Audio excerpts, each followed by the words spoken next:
একটা সময় বাংলাদেশের নায়িকারা বলিউড হলিউডকে টক্কর দিয়েছে।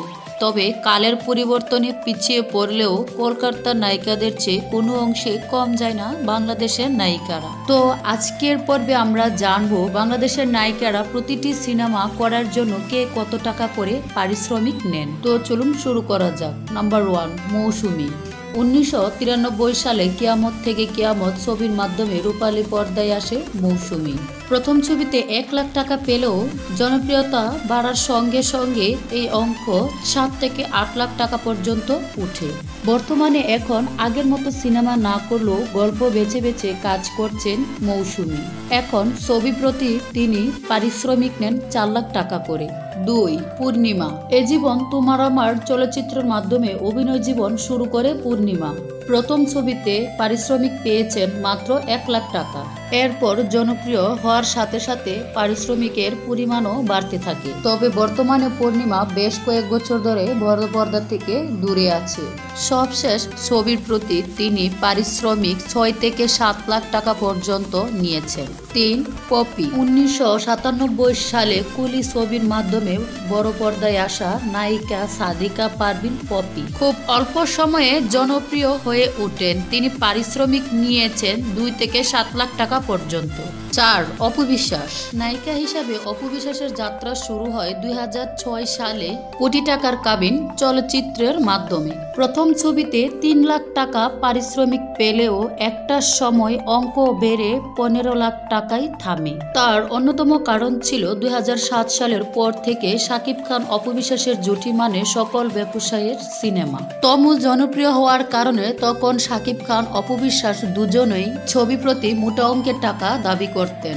5, শাবনূর। 1993 সালে চাঁদনীর রাতে চলচ্চিত্রের মাধ্যমে সিনেমায় পা রাখার শাবনূর শুরু থেকে 1 থেকে 3 লাখ টাকা পারিশ্রমিক নিলেও জনপ্রিয়তা বাড়ার সঙ্গে সঙ্গে পাল্লা দিয়ে বাড়ে তার পারিশ্রমিক। তখনকার সময়ে ছবির প্রতি 7 থেকে 10 লাখ টাকা পর্যন্ত পারিশ্রমিক নিয়েছে এই নায়িকা শাবনূর। এদিকে দীর্ঘদিন দেশের বাইরে থাকলেও খুব শীঘ্রই দেশে ফিরে চলচ্চিত্রে আবারও ফিরবেন বলে জানিয়েছেন চিত্রনায়িকা শাবনূর। 6, বিদ্যা সিনহা মিম। কথা সাহিত্যিক হুমায়ুন আহমেদের আমার আছে জল চলচ্চিত্রের মাধ্যমে অভিনয় জীবন শুরু করেন বিদ্যা সিনহা মিম। এই সিনেমা থেকে তিনি কত পারিশ্রমিক পেয়েছিলেন তা জানা না গেলেও এরপর আমার প্রাণের প্রিয়া সিনেমা থেকে বাড়তে থাকে তার পারিশ্রমিক। বর্তমানে প্রতিটা ছবি করার জন্য 8 থেকে 10 লাখ টাকা পর্যন্ত পারিশ্রমিক নেন বিদ্যা সিনহা মিম। 7, শবনম বুবলী। 2016 সালে শাকিব খানের সাথে বসগিরি সিনেমার মাধ্যমে চলচ্চিত্রের আগমন ঘটে বুবলী। তখন তার পারিশ্রমিক ছিল মাত্র 2 লাখ টাকা। এরপর জনপ্রিয়তার রেস ধরে উঠে আসে 5 লাখ টাকায়। তবে বর্তমানে বুবলী পারিশ্রমিক নিচ্ছেন 8 থেকে 10 লাখ টাকা বলে জানিয়েছেন। 8, মাহিয়া মাহি। 2012 সালে ভালোবাসার রং সিনেমার মাধ্যমে মাহির চলচ্চিত্রের অভিষেক হয়। তিনি বাংলাদেশের সর্বোচ্চ পারিশ্রমিক প্রাপ্ত অভিনেত্রীদের একজন। 1.5 লাখ টাকায় পারিশ্রমিক দিয়ে মাহির যাত্রা শুরু করলেও প্রথম ছবিতে দর্শক গ্রহণ যোগ্যতা পেয়ে যাবার পর এই অঙ্ক প্রায় 17 লাখ টাকা পর্যন্ত উঠে আসে। তবে করোনার পর থেকে প্রত্যেক ছবির জন্য 7 থেকে 8 লাখ টাকা নিচ্ছে। 9, পরিমণি। 2015 সালে ভালোবাসা সীমাহীন চলচ্চিত্রের মাধ্যমে যাত্রা শুরু করে পরিমণি। প্রথম সিনেমার জন্য 2 লাখ টাকা পারিশ্রমিক পান পরিমণি।